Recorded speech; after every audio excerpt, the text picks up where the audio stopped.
좋은 마음밭으로 받아 열매 맺게 하옵소서. 예수님의 이름으로 기도하옵나이다. 아멘. 미쳐야 미친다는 책이 있습니다. 조선시대 지식인들의 열정과 광기를 다룬 책인데 미쳤다 싶을 정도로 어떤 한 분야에 열정과 몰입을 하는 모습이 거의 미친 사람처럼 보일 정도가 된 사람들의 이야기를 다루고 있습니다. 그래서 그들은 그 분야에서 최고의 경지에 이른 그런 모습들을 보여줍니다. 한자로는 불광불급이라고 하는데 미치지 않으면 미치지 못한다는 것입니다. 이것은 비단 조선시대 지식인만 그런 게 아니고 세상에서도 적용되지만 하나님 나라에서도 적용되는 진리이기도 합니다. 우리가 제정신으로 어떤 일을 해가지고서 그 분야에서 최고의 경지에 이른다는 것은 사실상 불가능합니다. 어떤 한 분야에서 최고의 경지에 이른 사람들은 대부분 그 분야에 미친 사람들입니다.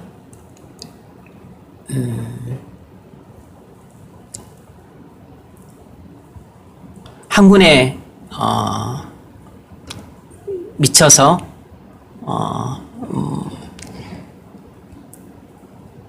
이렇게 최고의 경지에 이르는 학자가 되는 경우들이 많습니다. 운동도 그 분야에 미쳐서 이렇게 운동을 최고의 경지에 이른 사람들이 대부분입니다.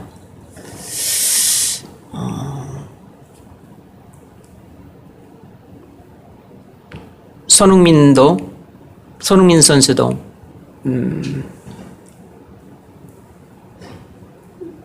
아버지가 원래 축구 선수라 재능도 타고났지만 그러나 밥 먹는 거 말고는 공 차는 것이 자기의 모든 즐거움이고 그리고 종일토록 공만 찼으면 좋겠다는 생각뿐이었다고 합니다.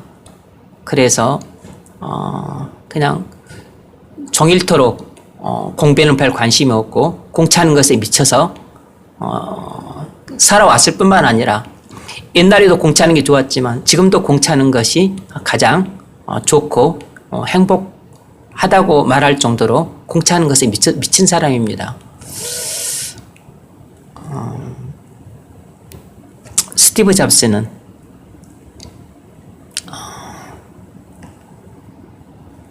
그냥 철학과를 졸업했는데 컴퓨터에 만드는 것에 미쳐서 애플을 만들었습니다. 마크 주커버그는 하버드대를 다니다가 지인들끼리 연결망을 인터넷으로 연결망을 형성하는데 관심을 갖고 거기에 미쳐서 일하다가 오늘날 페이스북을 만들었죠. 물론 다른 사람 아이디를 도용한 거지만 박진영은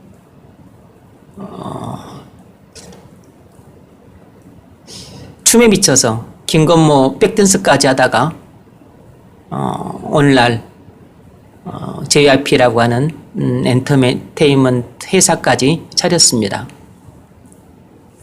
뭐든 미쳐야 그 분야의 정상에 도달할 수 있다는 것은 진리입니다. 왜 우리가 성령 충만함을 받아야 됩니까? 그것은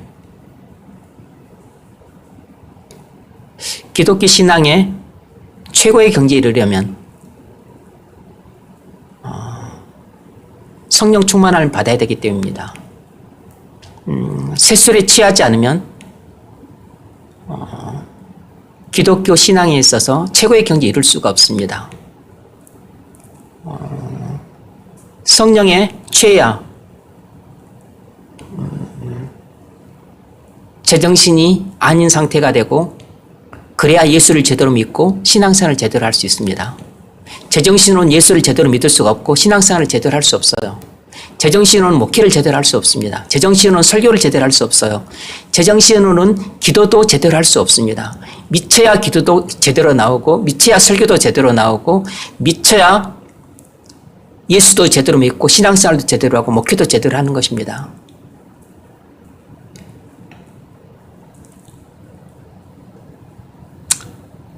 성령 충만하지 않으면 예수를 믿되 이성적이고 상식적이고 일반적인 수준에서 예수를 믿고 맙니다.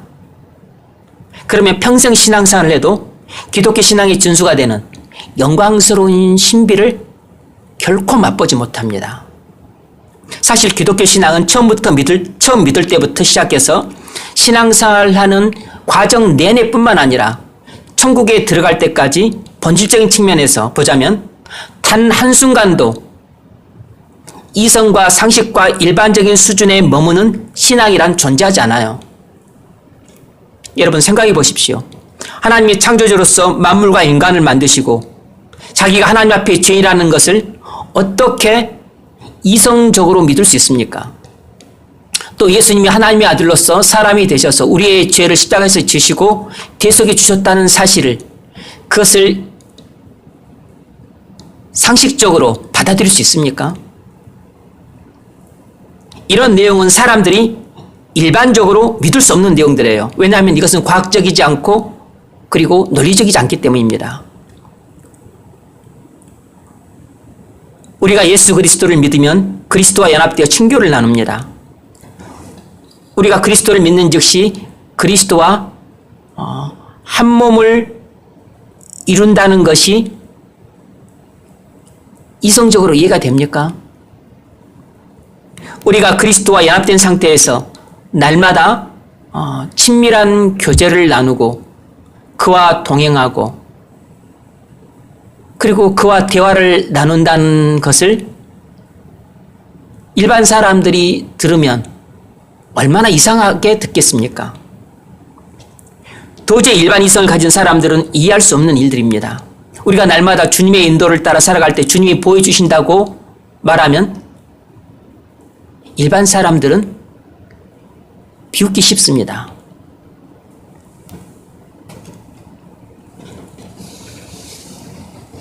예수님이 재림하시면 이 세상이 뜨거운 불에 태워지고 모든 사람이 부활의 하나님 보좌 앞에 심판을 받게 된다는 말을 상식적으로 누가 믿겠습니까? 홍해를 갈라 이스라엘 백성들이 건넜다는 말과 해와 달이 멈췄다는 말과 오병이어로 2만 명을 먹이고도 12광주가 남았다는 말을 머리가 좋고 이성적이고 합리적이고 논리적이고 똑똑한 사람들이 그 믿겠습니까? 기독교 신앙은 본질적으로 이성과 상식과 일반을 초월해야만 믿을 수 있는 것들입니다. 여러분이 그동안 이성과 상식과 일반적인 수준에 머무는 신앙으로 교회를 다녔다면 그건 여러분이 그동안 종교 생활을 해왔다는 뜻입니다. 기독교 종교 생활은 얼마든지 이성과 상식과 일반적인 수준에 머무는 신앙으로 가능하지만 진정한 기독교 신앙 생활은 절대로 이성과 상식과 일반의 수준에 머무는 신앙으로는 되지 않는다는 말입니다. 예수를 믿으려면 성령을 받아야 합니다. 기독교 종교 생활이 아니라 기독교 신앙생활을 하려면 성령을 받아야 합니다. 그래서 우리는 성령으로 거듭나야 진짜로 예수를 믿기 시작합니다. 하지만 성령을 받는 건 시작일 뿐 충분한 게 아니에요. 예수를 제대로 믿으려면 성령으로 거듭난 것만 갖고는 안 됩니다. 예수를 제대로 믿으려면 성령 충만함을 받아야 돼요. 신앙생활을 제대로 하려면 성령 충만함을 받아야 됩니다. 새술에 취해야 진짜로 성경이 말하는 대로 신앙생활을 할 수 있습니다. 어떤 이들은 조롱하여 이르되 그들이 새술에 취하였다 하더라. 그래서 오순절 성령 강림 때부터 비로소 신약의 교회가 시작되었다고 말을 하는 것입니다. 그래서 초대교회의 신앙생활을 지금 성령 충만하지 않는 오늘날 우리가 볼 때는 되게 낯선 것입니다. 되게 이상한 것이에요. 왜냐하면 그 당시 성도들은 다 성령의 기름 부음을 받고 그리고 성령 충만함을 대부분 받은 상태에 있었기 때문에 오늘날 우리가 볼 때 같은 그리스도인이지만 도저히 이해할 수 없는 신앙생활을 하고 있었던 겁니다. 도저히 납득할 수 없는 행동들을 했던 것이에요. 일반적으로 오늘날 교회에서는 나타나지 않는 모습들이 나타나고 있었던 것이에요. 어떻게 물질을 서로 유무상통을 할 수 있을까? 어떻게 기도를 하는데 온 땅이 진동을 할까?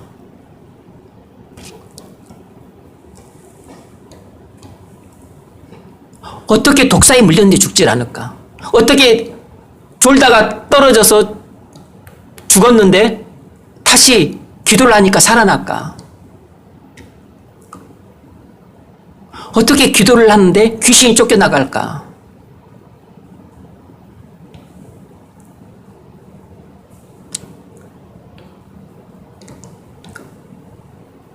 성령 충만하지 않으면 우리가 그리스도인이어도 성령 충만한 사람들의 마음을 모르고 그리고 그들이 하는 일도 우리가 충분히 이해할 수가 없어요. 백이십 문도가 마가의 다락방에 성령 충만함을 받았을 때 그 전에도 예수를 믿었지만 그러나 그때부터 비로소 예수를 제대로 믿기 시작했습니다. 그 전에도 신앙생활을 했었지만 비로소 그때부터 성경이 말하는 신앙생활을 제대로 할 수 있었어요. 그때부터 사도들이 설교할 때 놀라운 구원의 역사가 일어났습니다. 사도들이 성령 충만함을 받자 그때부터 교회에 엄청난 부흥이 일어났어요. 예수님이 사역하고 계실 때는 교회에 부흥이 일어나지 않았습니다. 여러분, 우리는 성령으로 거듭나지 않고도 교회를 다니며 종교생활을 할 수 있는데 기독교의 영광스러운 신비는 전혀 맛보지 못합니다. 우리는 성령으로 거듭난 것만으로도 얼마든지 신앙생활을 할 수 있지만 기독교의 영광스러운 신비를 아주 조금밖에는 맛보지 못해요. 마치 혀끝으로 살짝 찍어서 맛을 보듯이 그런 정도밖에는 맛을 보지 못합니다. 우리가 성령 충만함을 받아야 기독교의 영광스러운 신비를 충만히 맛볼 수 있습니다. 하나님 나라가 우리 안에 왕성히 임하여 의와 평강과 희락이 강물처럼 우리 심령에 넘쳐 흐름으로 온몸으로 감각과 전율을 경험하게 됩니다. 그래서 우리가 성령 충만함을 반드시 받아야 하는 것이에요. 다니엘서 9장은 다니엘의 그 유명한 기도가 나와 있습니다. 오늘 본문은 다니엘의 기도에 대해서 하나님께서 응답하시는 대목이에요. 다니엘은 주전 605년 1차 바벨론 유수 때 포로로 끌려갔던 소년이었습니다. 소년으로 605년에 바벨론에 포로로 끌려가서 67년이 지난 주전 538년에 바로 오늘 본문의 기도를 드리고 있는 것이에요.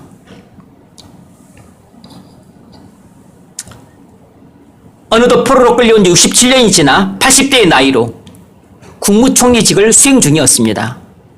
이 80대의 다니엘이 주전 538년 에레미야서를 읽다가 이스라엘 백성들의 포로 생활에 대한 하나님의 계획을 발견하게 됩니다. 이스라엘 민족이 바빌론에서 70년간 포로 생활을 마친 후에 다시 이스라엘로 돌아가게 될 것인데 다니엘이 이 계시를 깨달은 것이에요. 그래서 이스라엘 백성들이 다시 이스라엘로 돌아가게 될 때가 한 3년 남은 것입니다. 그래서 기쁨과 감격에 복받치기도 하고, 그리고 자신과 자신들의 열조의 죄악을 생각하게 되면 하나님께 몸둘 바를 몰라서, 그래서 이 계시를 깨달은 그날부터 하나님 앞에 엎드러져서 기도하기 시작한 것이에요. 여러분, 다니엘은 에레미야서를 읽을 때 이스라엘 민족의 포로 생활에 대한 하나님의 계획을 발견하게 됩니다. 이처럼 우리가 진리를 깨닫게 되는 것은 성경을 읽을 때 일어난 일이에요.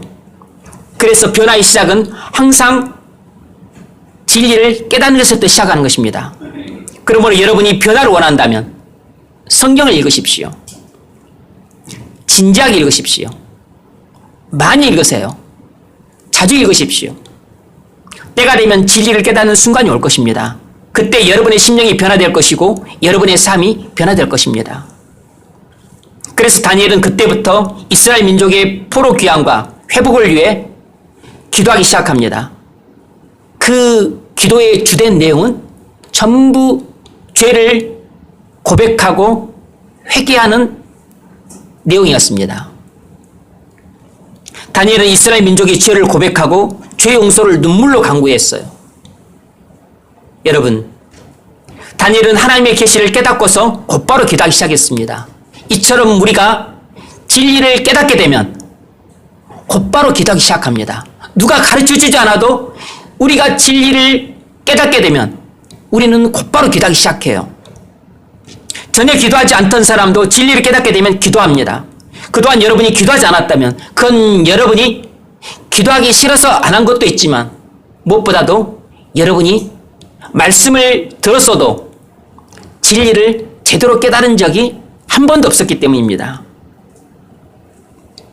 누구나 진리를 깨닫고 은혜를 받으면 그건 기도로 나오기 마련입니다. 여러분이 기도하려면 먼저 진리를 깨달으십시오. 오늘 하나님의 말씀을 듣고 진리를 깨달으십시오. 그러면 여러분은 오늘 밤부터 기도할 수 있습니다.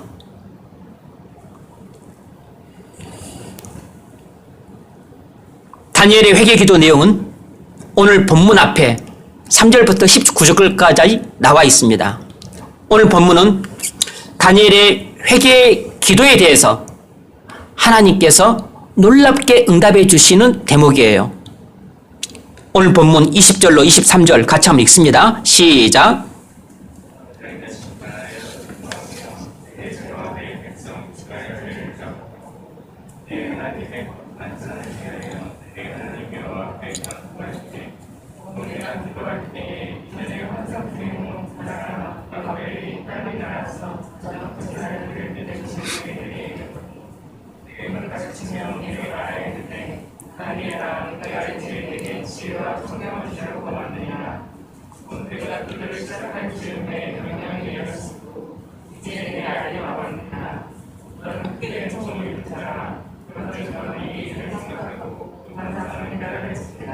아멘. 다니엘은 80대의 노구를 이끌고 자신과 자신의 조상들이 지은 죄를 통해 자복하며 회개 기도를 했습니다. 다니엘이 기도를 시작한 지 여러 시간이 지나 마침내 하나님께로부터 응답이 왔습니다. 여러분, 응답은 기도하자마자 오는 것이 아닙니다. 기도한 지 얼마 안 돼서 오는 경우는 별로 없어요. 무슨 기도든지 간에 하나님의 정하신 때가 차야 응답이 오는 것입니다. 다니엘은 기도를 시작한 지 여러 시간이 지나서 응답을 받았습니다. 여러분도 기도를 시작했다면 응답이 언제 올지 알 수 없지만 응답이 올 때까지 기도를 계속해야 되는 것이에요. 그것이 몇 시간이 될지 아니면 오늘이 지나고 내일이 지나서 몇 날이 될지, 아니면 이번 달이 지나고 다음 달이 지나서 또 몇 달이 될지, 몇 년이 될지 알 수 없지만 기도를 했다면 반드시 응답을 받을 때까지 포기하지 않고 해야 되는 것입니다. 여기서 저녁 제사를 드릴 때란 유대인들이 소제를 드리는 것을 말하는 것으로 오후 3시부터 4시경까지 하던 기도를 말합니다. 다니엘은 하루에 3번 시간을 정해놓고 규칙적으로 기도하는 습관을 갖고 있었습니다. 우리가 시간을 정해놓고 규칙적으로 기도하는 습관을 갖고 있다면 그건 우리에게 중요한 영적인 자산이에요. 물론 성령 안에서 무시로 기도를 해야 됩니다. 길을 걸어가면서도 기도해야 되고 일하면서도 기도해야 되고 성경을 읽으면서도 기도해야 합니다. 우리는 언제 어디서든지 기도해야 돼요. 그리스도인은 성령 안에서 무시로 기도해야 될 뿐만 아니라 시간을 정해놓고 규칙적으로 기도를 해야 돼요. 왜냐하면 우린 연약해서 시간을 정해놓지 않고 불규칙적으로 기도를 하게 되면 바쁘거나 피곤할 때 우리는 기도를 빼먹거나 생략하게 돼요. 그리고 성령 안에서 무시로 하는 기도가 적시의 현장에서 간절하게 기도할 수 있는 장점이 있는 반면에 중요한 기도 제목을 오랜 시간을 두고 깊이 있게 기도하기에는 한계가 있는 것입니다. 그래서 무릇 성도라면 시간을 정해놓고 규칙적으로 기도하는 습관이 있어야 합니다. 이런 규칙적인 기도 습관이 우리 일생에 있어서 영적인 싸움에 강력한 무기가 되어 승리하는 삶을 사는데 큰 도움을 줍니다. 시간을 정해놓고 규칙적으로 기도하는 습관을 가진 사람이 기도의 사람이에요. 다니엘은 기도의 사람이었습니다. 여러분도 기도의 사람이 될 수 있기를 바랍니다. 가브리엘 천사가 오후 서너 시경에 다니엘을 찾아와서 말했습니다.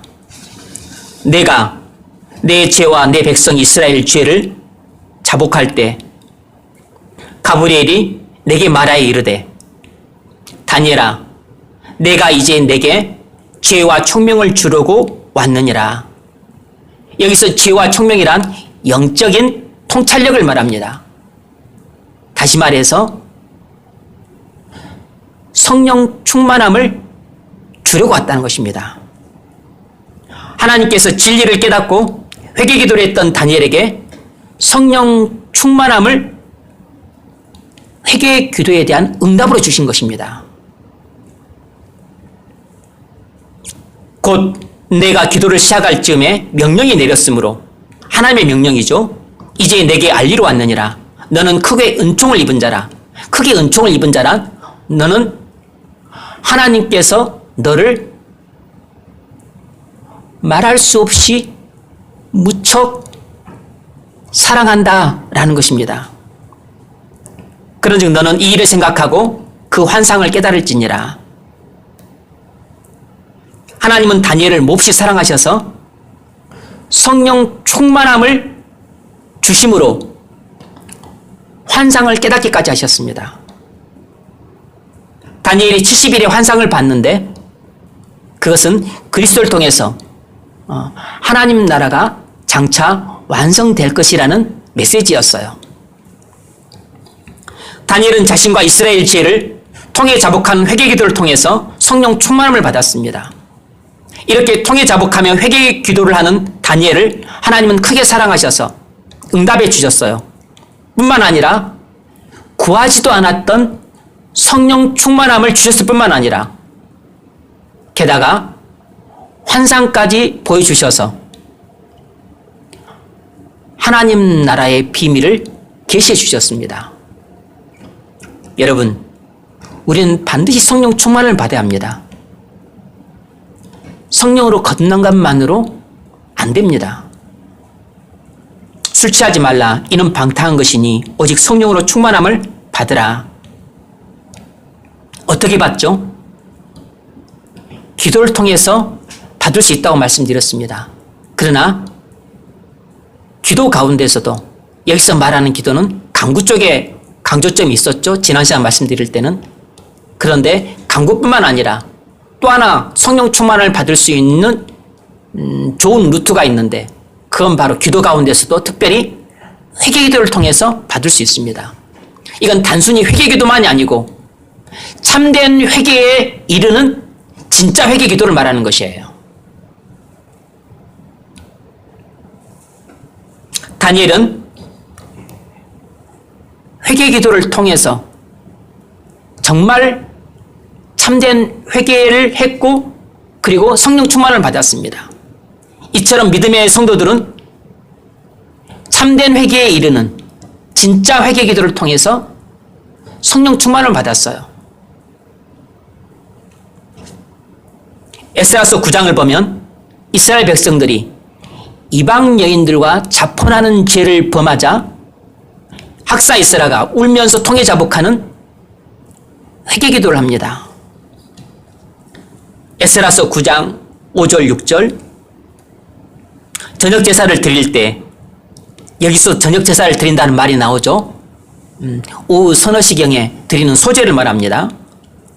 내가 근심 중에 일어나서 속옷과 겉옷을 찢은 채 무릎을 꿇고 나의 하나님 여호와를 향하여 손을 들고 말하기를 나의 하나님이여 내가 부끄럽고 낯이 뜨거워서 감히 나의 하나님을 향하여 얼굴을 들지 못하오니 이는 우리 죄악이 많아 정수리에 넘치고 우리 허물이 커서 하늘에 미침이니이다. 이렇게 학사 에스라가 하나님 앞에 엎드려 이스라엘 백성들의 죄를 통해 자복하며 회개기도를 할 때 놀라운 일이 일어나게 됩니다. 먼저 학사 에스라가 성령 충만을 받아 그의 기도와 말씀에 하나님의 권능이 보이지 않게 나타나요. 그러자 이스라엘 백성들은 성령의 감동을 받아서 자신들의 죄악을 깨닫고 대대적으로 회개하기 시작합니다. 그래서 고통과 슬픔을 무릅쓰고 자신들이 결혼했던 이방 여인들과 그들이 낳은 자녀들을 싹 다 고향으로 돌려보내요. 도저히 일어날 것 같아 보이지 않았던 불가능한 일이 일어납니다.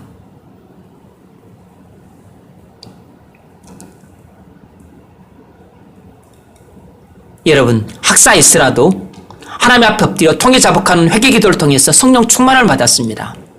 통해 자복하는 회개기도는 단순히 괴롭고 힘든 시간이 아니라 성령 충만을 받는 엄청난 은혜의 통로라는 사실을 아셔야 됩니다. 우리가 성령 충만을 받는 길은 여러 가지지만 그 중에 아주 중요한 통로가 바로 참된 회개에 이르는 이 회개기도예요. 1903년 8월 24일부터 30일까지 일주일간 원산 지역 여자 선교사들이 기도회를 열고 남감리교 의료 선교사인 하디를 강사로 초빙을 했습니다. 어떻게 하면 효과적으로 기도할 수 있는지에 대해서 기도에 대해 3번 강의를 부탁했습니다. 하디는 요한복음 14장 12절과 15장 7절과 16장 23절을 본문으로 말씀을 준비했습니다. 하디는 말씀을 준비하다가 자신의 선교사에게 실패의 원인을 깨닫게 되었어요. 그때 하나님께서 하디에게 주신 말씀이 뭐냐면 바로 누가복음 11장 13절 말씀이었습니다. 설교 본문은 요한복음이었지만 그가 요한복음 본문을 가지고 설교를 준비하다가 자신의 선교사에게 실패 원인을 깨닫게 된 본문은 바로 누가복음 11장 13절 말씀이었어요. 너희가 악할지라도 좋은 것을 자식에게 줄 줄 알거든 하물며 너희 하늘 아버지께서 구하는 자에게 성령을 주시지 않겠느냐. 이 구절은 오순절 성령 강림을 약속한 말씀입니다. 주님은 구하는 자에게 하나님께서 반드시 성령 충만함을 주신다고 약속하셨어요. 하디는 자신의 선교사의 실패 원인이 한국 사람에게 있는 것도 아니고 다른 것에 있는 것도 아니고 오직 자기 자신에게 있다는 사실을 발견하게 되었습니다. 당시 하디는 영적으로 침체되어 있었고 하나님과의 관계도 깨져 있었습니다. 하디는 그 전까지는 한국 사람들이 마음이 강팍하고 너무 무식하고 그리고 너무 저급해서 자신이 아무리 사역해도 좋은 열매가 맺혀지지 않는다고 모든 책임을 한국 사람들에게 전가시켰습니다. 그러다가 말씀과의 만남을 통해서 자신의 선교사역의 실패의 원인이 자신이 성령이 기갈되어 있었기 때문이라는 사실을 발견하게 돼요. 그때부터 하나님 앞에 엎드려 자기 교만과 성령 충만하지 못한 죄를 눈물로 통해 자복하며 회개하기 시작했습니다. 그는 마음속 깊은 곳에 백인이라는 우월감과 그리고 당시 최고의 대학이었던 토론토 의대를 졸업했다는 이 학력, 최고 학력이라는 이 우월감과 그리고 의사라는 이 엘리트 의식이 충만해 있었고 유색인종에 대한 편견과 한국인들에 대한 불신이 깊게 뿌리내리고 있었습니다. 그런데 죄로 인해 눈이 어두워져 있었을 때는 그걸 보지 못하고 한국인들에게 문제가 있다고 생각했는데 말씀과의 만남을 통해 눈이 열리자 전부 자기에게 문제가 있다는 것을 발견하게 돼요. 그래서 하나님 앞에 꼬꾸라져 울면서 자기 마음속에 가득했던 죄악들을 낱낱이 고백하며 용서를 구했습니다. 그러면서 큰 은혜를 경험하며 이전에 한 번도 맛보지 못했던 성령 충만함을 체험하게 돼요. 하디는 말씀을 통해서 자기 죄악을 깨닫고 통해 자복하는 회개들을 통해서 성령 충만함을 받았습니다. 그런 후에 일주일간 여자 선교사들 이 기도회 집회를 인도하는데 처음부터 성령의 강권적인 역사가 나타나서 자기 안에 가득했던 내면의 죄악들을 다 고백하게 됩니다. 성령 충만함을 받은 하디의 회개는 그곳에 모인 선교사들의 회개로 이어졌습니다.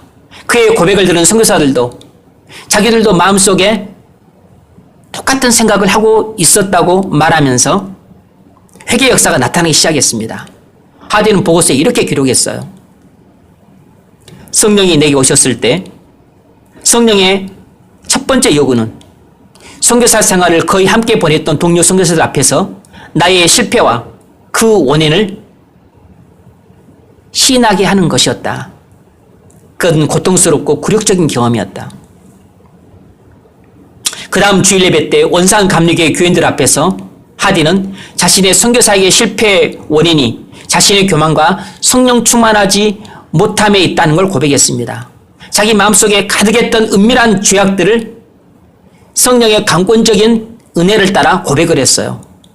그러자 한국 교인들도 우리도 당신이 너무 교만해서 너무너무 싫어했다고 말하면서 자신의 죄악을 고백하며 회개하기 시작했습니다. 이전에는 교인들이 죄가 무엇인지 깨닫지 못해서 회개를 할 수 없었는데 성령 충만한 하디의 죄 고백과 회개를 통해서 그들은 비로소 죄가 무엇이고 회개가 무엇인지를 알게 되었습니다. 그래서 원산 감리교회의 영적인 각성과 회개의 역사가 일어나기 시작했어요. 회개 기도를 통해서 성령 충만을 받은 사람에게는 어떤 변화가 나타나겠습니까?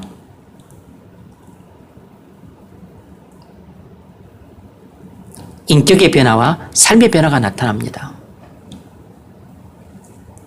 하디는 회개 기도를 통해서 성령 충만을 받은 후 인격의 변화와 삶의 변화가 뚜렷이 나타나기 시작했습니다. 성령 충만함을 받고 인격의 변화와 삶의 변화가 나타난 하디를 통해서 먼저 동료 선교사들과 교인들이 큰 은혜를 받고 변화되기 시작했습니다. 하디의 동료 선교사 게일은 성령 충만함을 받기 전에 하디와 받은 후에 하디가 180도 달랐다고 말했습니다. 어느 정도 달랐냐면 마치 베드로가 성령 충만함을 받기 전과 받은 후에 차이였다는 것입니다. 베드로가 성령 충만함을 받기 전에는 제자들과 다투고 호언장담하고 예수님을 부인하는 연약하고 비겁한 모습을 보였습니다. 하지만 베드로가 성령 충만을 받은 후에는 믿음이 말할 수 없이 커졌고 그리고 설교와 목회에 놀라운 능력들이 나타났고 무엇보다도 인격이 겸손하고 온유하고 인자해졌습니다. 성령 충만을 받은 하디는 성령 충만을 받은 베드로처럼 놀랍게 변화가 된 것이에요. 옛날에는 한국인 환자들이 아파도 하디한테 치료를 받으러 잘 가지 않았습니다. 하디가 하도 쌀쌀맞게 대해서 웬만하면 참고 하디한테 치료받으러 가기 싫어했던 겁니다. 그런데 하디가 성령 충만을 받고 인격과 삶이 변화된 후에는 그가 손만 대도 병이 나았답니다. 동료 선교사들과 교인들이 하디의 인격적인 변화와 삶의 변화를 지켜보고서 성령께서 하신 영광스러운 신비의 역사라는 것을 확신을 했습니다. 그래서 더더욱 큰 자극을 받게 된 것이에요. 여러분, 하디 선교사는 자신의 선교 사역의 실패의 원인을 전혀 몰랐습니다. 자신의 죄악도 전혀 깨닫지 못했어요. 그러다가 말씀과의 만남을 통해서 자기 선교 사역의 실패의 원인을 발견했고 자기 죄악을 깨달았습니다. 교만이 가장 큰 죄악으로서 선교 사역의 실패의 원인이었던 겁니다. 그 결과 하나님의 관계가 깨져서 영적으로 침체했던 것이에요. 결국 교만으로 말미암는 이 성령 충만하지 못함이 자신의 선교 사역의 궁극적인 실패 원인이었던 겁니다. 여러분 삶의 실패의 원인이 무엇입니까? 여러분의 가정사역의 실패 원인이 뭐죠? 여러분의 오랫동안 직장생활을 했음에도 불구하고 여러분을 통해서 직장이 아무도 바뀌지 않은 이런 직장사역의 실패 원인이 무엇입니까? 여러분의 교회 사역의 실패 원인이 뭐죠? 우리 마음속 깊은 곳에 자리 잡고 있는 바로 그 죄 때문인 것입니다. 그 죄 때문에 여러분이 성령 충만함을 받지 못하고 있기 때문에 수고스럽게 사역은 하지만 그러나 열매가 맺히지 않는 것이에요. 그래서 우리가 사역에 실패하고 삶에도 실패하고 있는 것입니다. 우리가 성령 충만하지 못하면 영적인 싸움에서 져서 사역을 실패할 수밖에 없고 삶도 실패할 수밖에 없는 것이에요. 우리가 영적인 싸움에서 이겨 사역과 삶에서 성공하려면 어떻게 합니까? 회개 기도를 통해서 성령 충만을 받아야 됩니다. 그럼 회개 기도를 통해서 성령 충만을 받으려면 어떻게 해야 되죠? 먼저 말씀과 만나야 합니다. 그래서 하디처럼 여러분 마음 깊은 곳에 자리 잡고 있는 죄를 발견하십시오. 그러면 자기 실패의 원인을 발견할 수 있습니다. 그래서 하나님 앞에 엎드러져 여러분 마음속 깊은 곳에 자리 잡고 있는 죄악들을 하나하나 고백하기 시작하십시오. 적당히 하지 마시고 하나도 남김없이 다 토해내십시오. 몇 시간이고 몇 날이고 몇 달이고 성령 충만을 받을 때까지 계속해서 울며 통회하면서 자기 죄를 하나님 앞에 내어놓으며 회개기도를 하십시오. 다니엘은 예레미야서 25장 11절 12절 말씀을 통해서 진리를 깨닫고 통해 자복하며 회개기도하다가 성령 충만을 받았습니다. 학사 에스라는 이스라엘의 자폰 죄를 통해 자복하며 회개기도하다가 성령 충만을 받았습니다. 하디 선교사는 누가복음 11장 13절 말씀을 통해서 자신의 선교 사역의 실패 원인을 깨닫고 통해 자복하며 회개 기도하다가 성령 충만을 받았습니다. 성령 충만을 받고자 한다면 먼저 말씀으로 시작하십시오.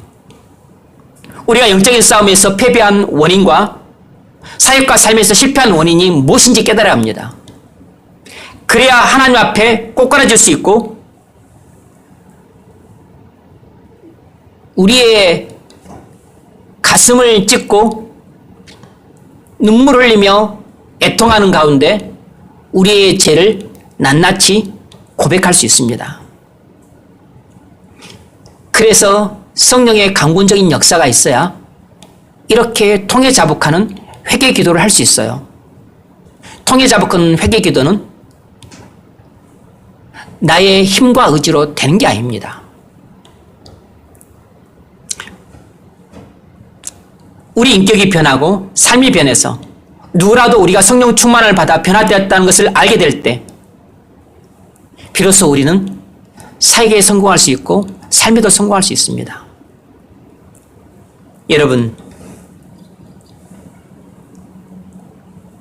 우리가 새술에 취해야 우리 가정이 변하고 우리 직장도 변하고 우리 주변도 변하고 그리고 우리 교회도 부흥될 수 있습니다.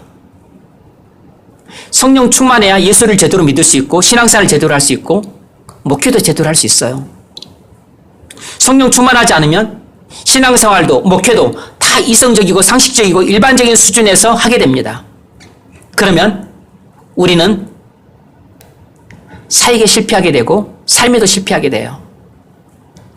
우리가 제정신으로 살면 우리는 사역도 적당히 하게 되고 삶도 적당히 살게 돼요.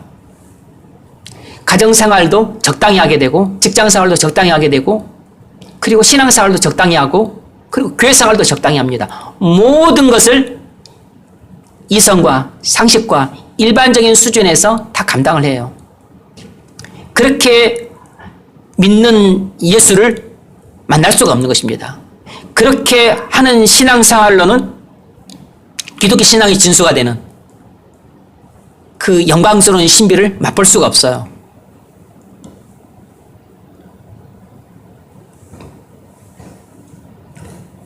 성령 충만해야 영적인 싸움에서 이겨 사역도 성공하고 삶도 성공할 수 있습니다.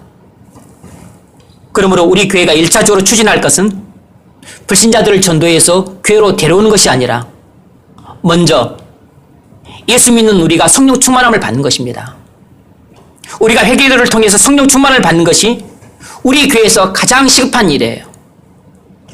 우리 가족과 친구들을 교회에 데려오는 일보다 더 중요하고 시급한 것은 우리 자신이 영적으로 각성하는 것입니다. 왜 그동안 나의 사역이 실패했는지, 나의 삶이 실패했는지, 내가 영적인 싸움에서 계속해서 졌는지를 그 원인을 분명히 깨닫는 것이에요. 지나온 우리 삶의 실패 원인을 깨닫고 하나님 앞에 엎드러져 울며 통해 자복하는 회개 기도를 하는 것이 지금 우리에게 가장 중요하고도 시급한 일입니다. 그래서 우리가 먼저 죄를 버리고 하나님께 돌아와야 합니다. 먼저 우리가 인격이 변하고 삶이 변하면 변화된 우리를 통해서 우리 가족이나 동료나 주변 사람들이 은혜를 받게 됩니다. 도전을 받게 돼요. 우리가 말하지 않아도 우리의 삶을 통해 나타난 빛을 통해서 그들이 큰 자극을 받게 됩니다. 자신들이 어둠 속에 있다는 것을 우리가 입으로 말하지 않아도 그들 스스로가 느끼게 돼요. 우리 교회에서 제일 먼저 변화되어야 할 사람은 바로 접니다. 제가 하디처럼 마음 깊은 곳에 교만과 은밀한 죄악들이 가득하므로 하나님과 관계가 깨져 있고 영적으로 침체되어 있습니다. 제가 성령 충만하지 못한 것이 제 목회 사역의 실패 원인이에요. 제가 성령 충만함을 받아 인격과 삶이 변화돼야 여러분도 은혜를 받고 여러분도 변화가 되고 여러분도 그때서야 비로소 참으로 통해 자복하는 회개 기도를 할 수 있게 됩니다. 제가 성령 충만을 받아 변화돼야 우리 교회도 부흥할 수 있어요.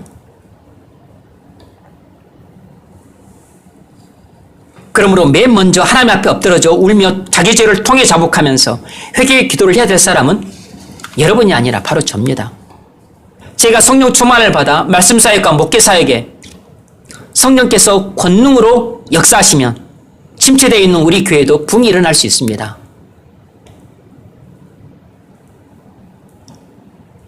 (10년) 동안 안 됐던 일이 얼마든지 1년 안에 10배, 100배로 부흥될 수 있어요.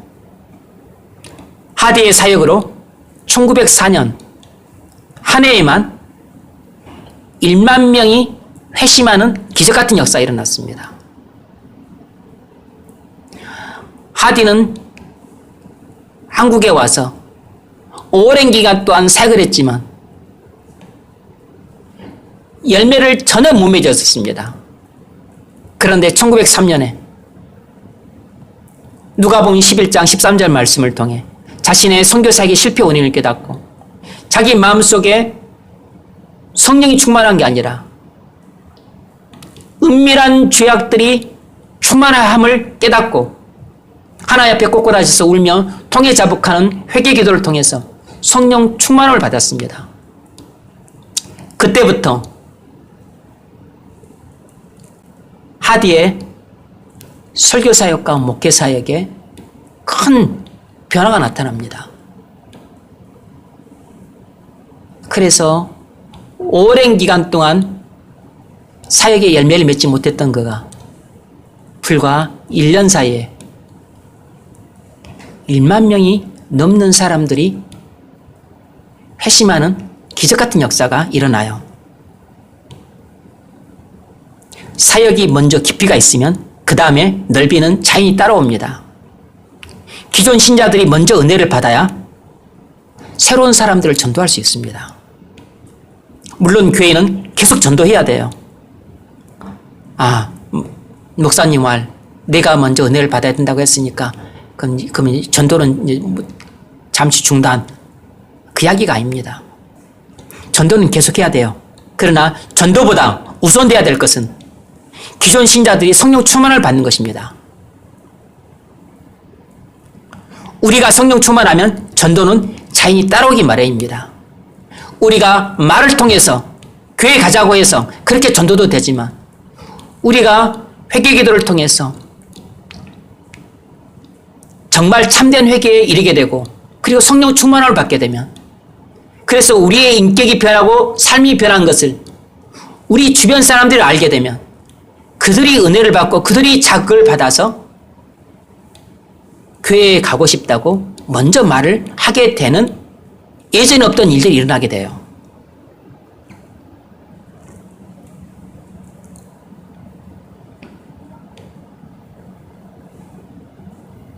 목회자가 먼저 성령 충만을 받아야 됩니다.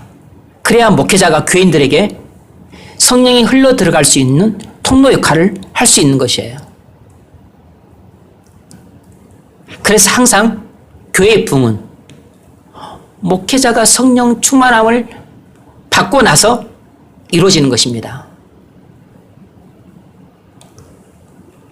요한복음 7장 38절 나를 믿는 자는 성령 이름과 같이 그 배에서 생수의 강이 흘러나오리라. 이것이 성령 충만함과 그리고 교회의 부흥을 암시하는 중요한 성경 구절이에요. 나를 믿는 자는 성경의 이름과 같이 생수의 강이 그 배에서 흘러나리라. 우리의 죄를 말씀을 통해 깨닫고 하나님 앞에 엎드러져 통해 자복하는 회개의 기도를 통해서 성령 충만함을 받게 되면 나만 성령 충만을 받고 끝나는 게 아니고 내게서 흘러넘쳤던 그 성령이 다른 사람들의 심령 속에 들어가서 그들의 죄를 깨닫고 그들로 하여금 울며 하나님 앞에 통해 자복하는 회개 기도를 하게 함으로써 또 다른 성령 충만함의 역사를 낳는 것입니다. 그래서 물이 성전에서 흘러나와 사회에 이를 때 죽은 사회를 살리고 그리고 죽었던 만물을 소송시켰던 것처럼 그렇게 교회에서 흘러나오는 성령이 여러분 가정을 살리고 여러분 직장을 살리고 여러분 주변을 살리는 것입니다. 먼저 조나단 에드워즈가 성령 충만을 받았기 때문에 그가 사역했던 노템프턴 교회에 큰 영적인 각성이 일어났고 더 나아가서 18세기 미국 전체에 커다란 영적인 붕이 일어났습니다. 먼저 조지 위필드와 요한 웨슬리가 성령 충만을 받았기 때문에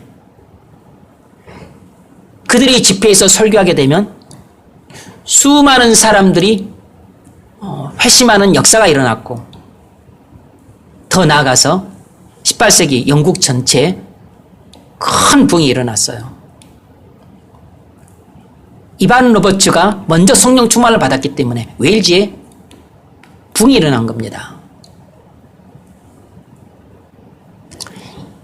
이기람 선교사와 길선주 장로가 먼저 성령 충만함을 받았기 때문에 1907년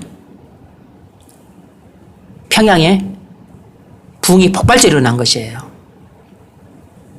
1903년에 하디 선교사가 먼저 회개기도를 통해서 성령 충만을 받았기 때문에 원산과 인근 지역에 그 놀라운 부흥이 일어났던 겁니다. 이유가 뭐죠? 그건 목회자들이 성령 충만해서 복음을 전해야 교인들이 성령 충만함을 받을 수 있기 때문입니다. 그때 성령 충만을 받은 교인들이 미친 듯이 예수를 믿고 미친 듯이 신앙생활을 하고 미친 듯이 하나님 앞에 나가고 미친 듯이 기도를 하고 그걸 미친 듯이 봉사를 하고 미친 듯이 사랑으로 사람들을 섬기고 미친 듯이 성령께 붙잡혀서 성령의 인도와 보호 가운데 삶을 살기 때문에 사람들이 큰 충격을 받는 것이에요. 그래서 주정뱅이가 술을 끊고 마약쟁이가 마약을 끊고 오입쟁이가 가정생활을 올바르게 하고 그리고 불효자가 효자로 바뀌고 그리고 도둑놈이 성실한 사람으로 바뀌는 것입니다.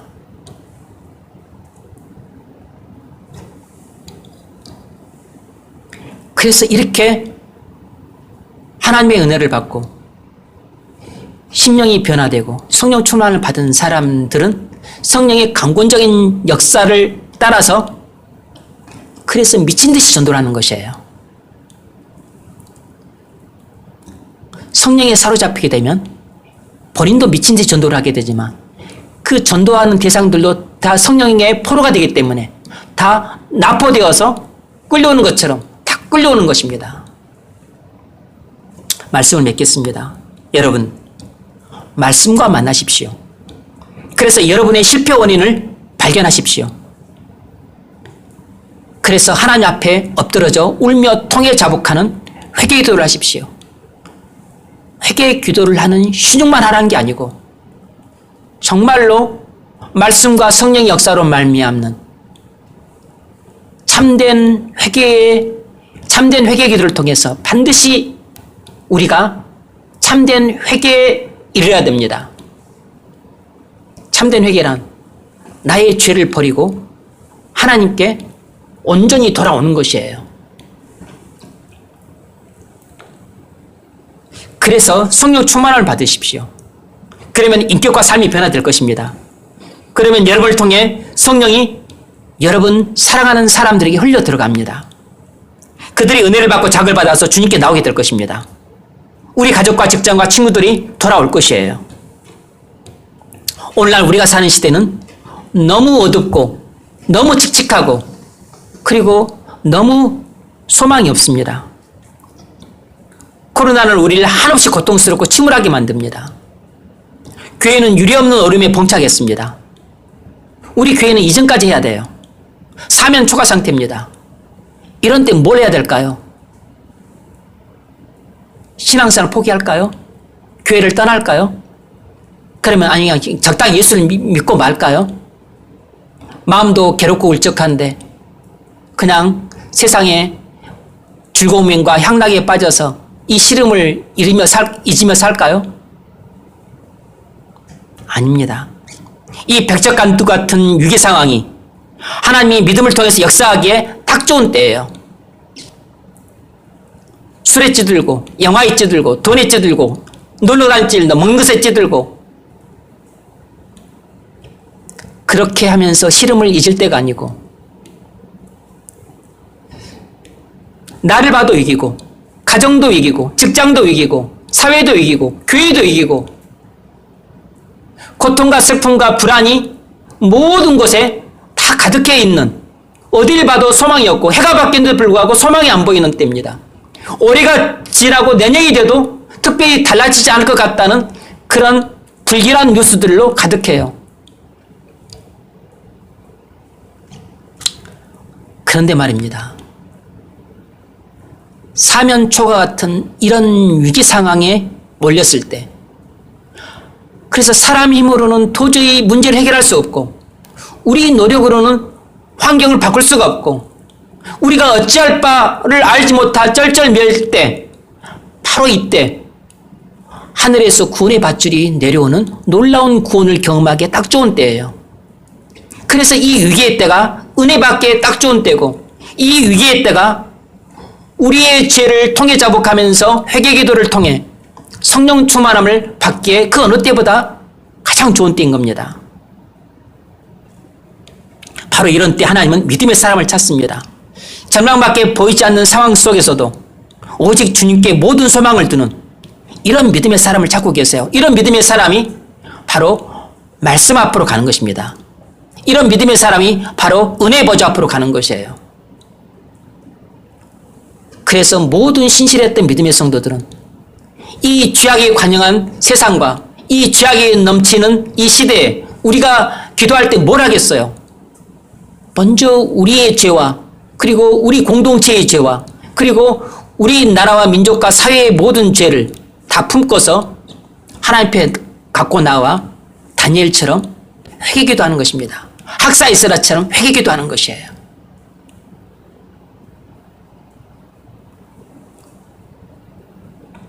주님은 바로 그 사람에게 성령 충만함을 주셔서 교회를 위기에서 건지게 하십니다. 우리의 문제를 해결하는 열쇠는 환경이 변화될 때까지 기다리는 것이 아니고 우리가 성령 충만함을 받는 데 있습니다. 환경이 변화되는 것은 우리의 소망이 아니에요. 환경이 변화돼도 그것은 우리가 하나도 달라지지 않기 때문에 좀 살기가 좀 편할 뿐이지 그것은 우리에게 진정한 기쁨과 평안을 주지 못합니다. 환경이 변화되는 것, 코로나가 종식되는 것, 교회가 이전하는 게 아니라 교회 건물이 생긴다 해도 그것은 우리에게 소망이 되질 않아요. 그것은 우리에게 기쁨과 평강이 되질 않습니다. 우리가 변하지 않은 채 아파트가 주어진들 그것이 우리에게 얼마나 기쁨이 되겠습니까? 나는 변화가 안 됐는데 훌륭한 배우자 만나서 가정을 이룬다고 한들 그 잠시만 기쁨이지 그게 내게 무슨 행복이 되겠어요? 내가 변화되지 않은 상태에서는 훌륭한 배우자와 결혼도 내가 감당을 못 해내요.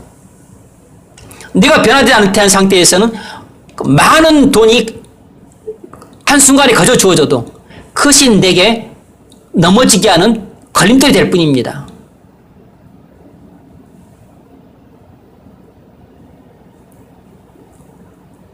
우리의 변화가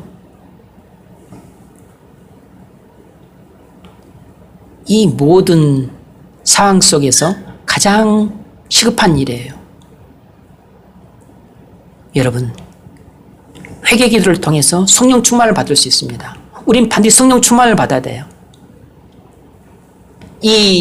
우리 안에 은밀한 죄악이 넘치고 우리 가정과 직장과 교회에 죄악들이 관영하고 그리고 이 사회와 민족과 나라가 죄악에 넘실댑니다. 나의 죄와 우리 가족과 우리 교회의 죄와 그리고 우리나라 민족과 나라의 사회의 이 모든 죄들을 하나님 앞에 갖고 나아가 울며 통해 자복하는 회개 기도를 하십시오. 그래서 반드시 성령 충만을 받으십시오. 그러면 여러분에만 하나님의 은혜가 넘치는 것이 아니고 여러분의 가정과 직장과 교회에도 하나님의 은혜가 넘치게 될 것입니다. 반드시 하나님의 구원하심을 보게 될 겁니다. 그런 놀라운 엄청난 영광스러운 신비의 이 기적의 역사가 올해 저와 여러분에게 그리고 우리 교회에 충만하게 임하길 주의 이름으로 축원합니다.